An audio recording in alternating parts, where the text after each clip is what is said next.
Recognition badges are core to your employee recognition program and will accompany all recognitions that are sent.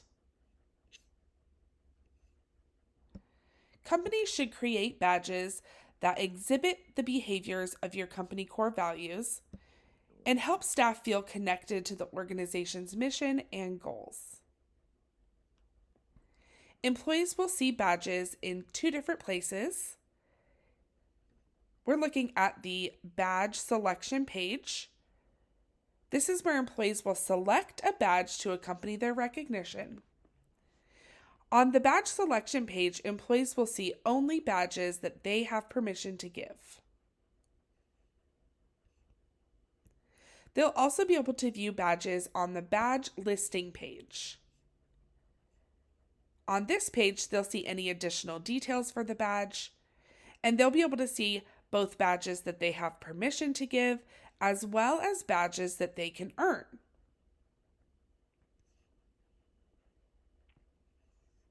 To create and manage badges as a company admin, you'll want to go to your company admin portal by clicking the menu button in the top right corner and then clicking Company Admin. From here, you'll go ahead and use the left navigation menu to go to the custom badge page. If you're setting up your account for the first time, you'll see a selection of stock badges available for your use. And if you're taking over an existing recognition program, you'll see all the current active badges available in your organization. If you flip to the disabled status badges, you'll be able to see some additional stock badges available to use, as well as any badges that your company has already disabled.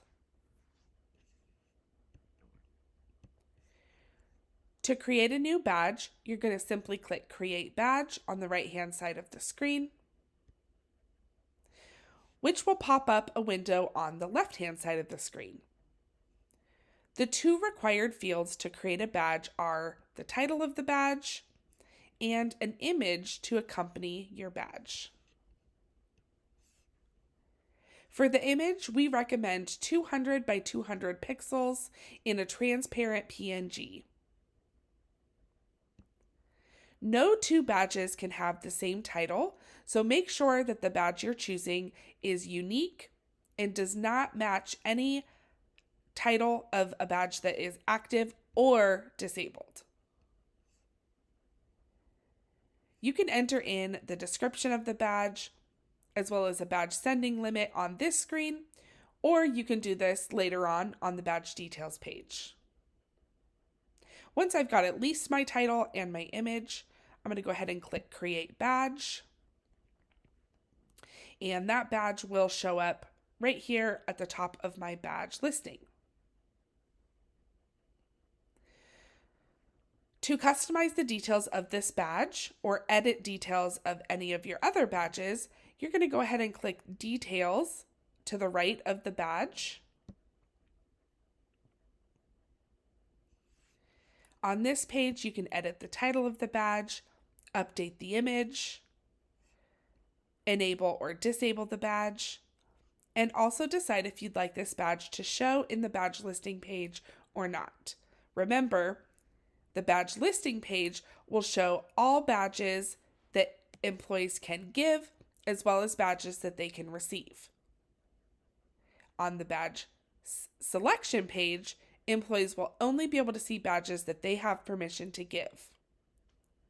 If you do not want a certain badge to show up on the badge listing page, you'll want to toggle this off.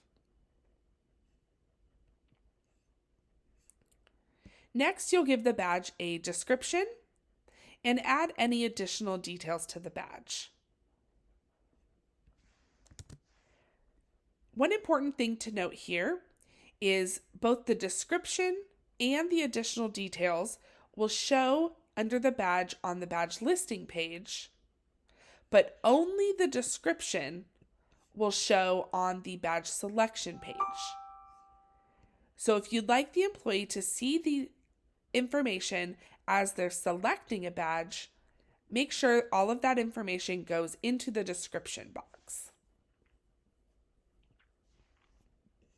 You have the option to put an approval process on any badge, which means the badge will have to be approved by either a manager or a company admin before it is sent and posted to the stream page.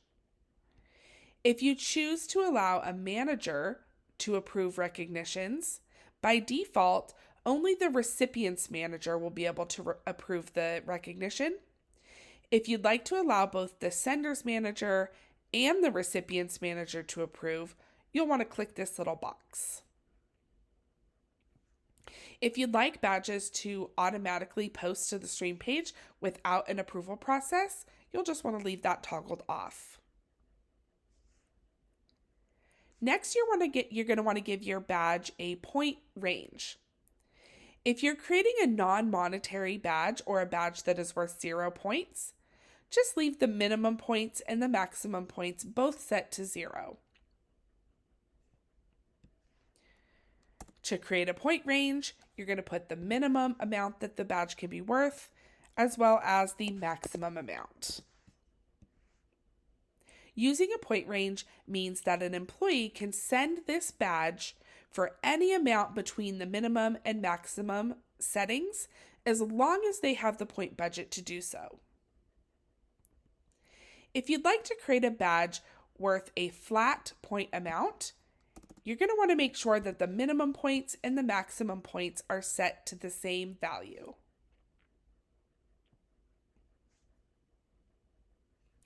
If you'd like to restrict the amount of times an employee can send this badge, you're going to do that under the badge sending limits.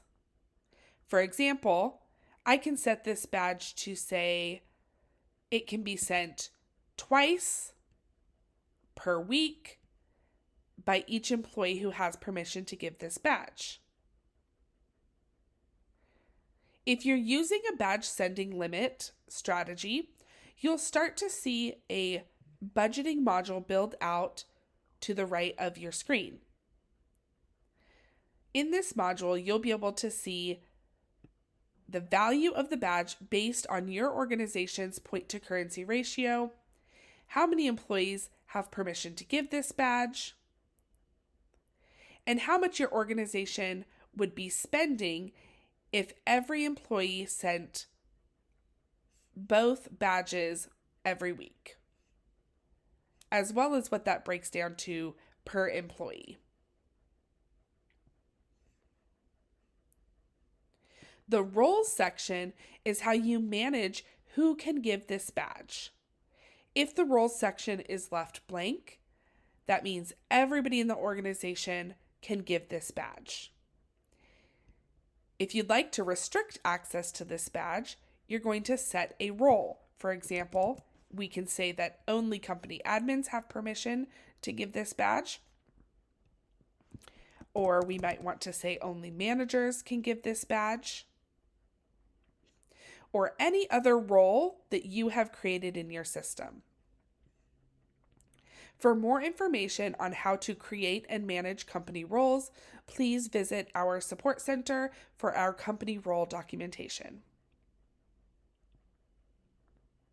If you'd like to control how many times an employee can receive this badge in a given interval, you'll want to toggle the achievement option on. This limits the amount of times an employee can receive this particular badge in the selected interval. For example, I can say an employee can only receive this badge once per year. This is great for award type badges such as an Employee of the Month badge. If you don't need to set an achievement limit, you can go ahead and just toggle that off. If you would like this badge to be given privately, you can toggle on the Force Private Recognition. This means that this badge will always be given privately, not posting to the stream page, and only visible on the employee's profile page to the recipient, the sender, the recipient's direct manager, as well as company admins.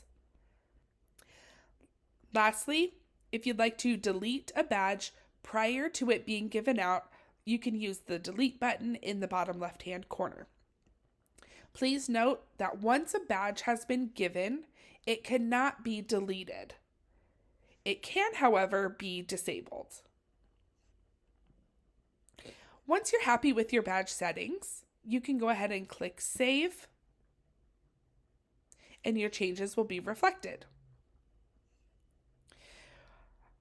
One thing to note about this page here, if you'd like to rearrange the order in which your badges show on both the badge listing page as well as the badge selection page, you can just simply take the shadowed rectangle to the left and drag the badge.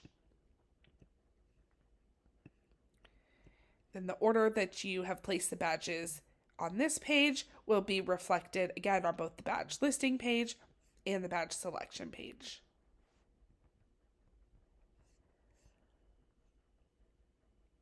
On the secondary menu on the right hand side of the screen, if you go to Settings, you'll see a Global Recognition Sending Limit setting. This will apply to all badges for all employees. If you'd like to restrict the amount of recognitions that can be sent in a given interval, you can do that here. If you'd like them to be able to send an unlimited amount of badges as long as they have the budget to do so, you can go ahead and leave that blank. If you have any questions, please feel free to reach out to us at support@recognizeapp.com.